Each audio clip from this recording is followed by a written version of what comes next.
Itong mga suspects ay nakasakay po ng motor at ang biktima po ay nagmamaneho po naman ng kanyang SUV.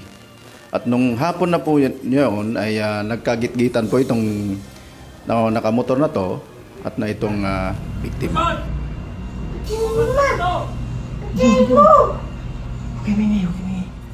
Patagong nakuna ng video ang tila pag-aamok ng mga lalaking ito sa labas ng isang bahay sa Norzagaray, Bulacan noong May 3. Sa video, makikita ang lalaking may hawak na baril, habang ang isa naman ay paulit-ulit na kinakalampag at pilit na pinalalabas ang may-ari ng puting SUV.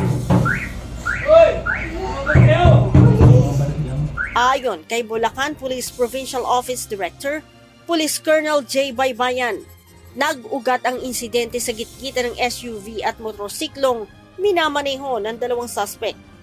Actually, nung nagkagitgitan po sila, binaba po nung kapatid, nung driver, itong salamin niya at nagsalita po at sinita po niya bakit gano'n ang nangyari. Lalo lang pong hindi po umayos yung pagmamaneho ng mga nakamotor at lalo po nilang inipit itong naka-SUV.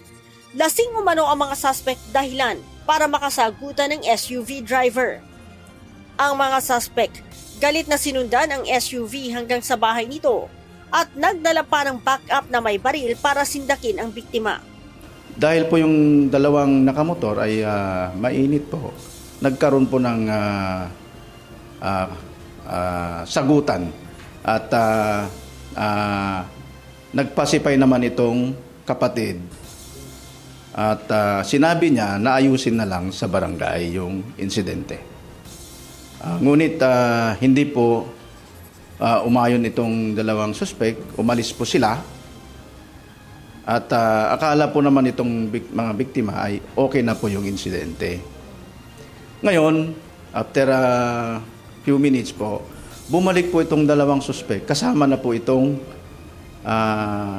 may baril na katropa rin po nila. Ilang oras lamang matapos ang insidente, agad na naaresto ng mga pulis ang dalawa sa tatlong suspect. Nasampahan na rin ang mga ito ng karampatang kaso.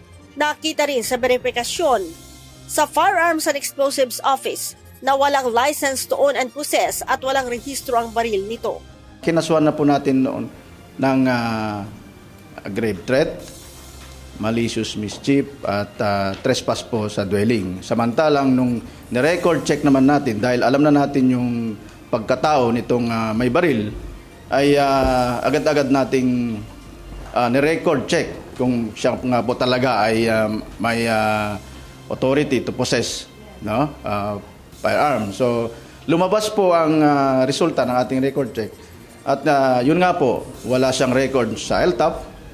Tinutugis rin ng Bulacan Police ang ikatlong suspect na may hawak na baril sa video. Uy! Uy! Labas na kayo! Leia Ilagan, UNTV, News and Rescue. Diyos ang aming sandigan, serbisyo publiko ang aming pinahahalagahan. Uy!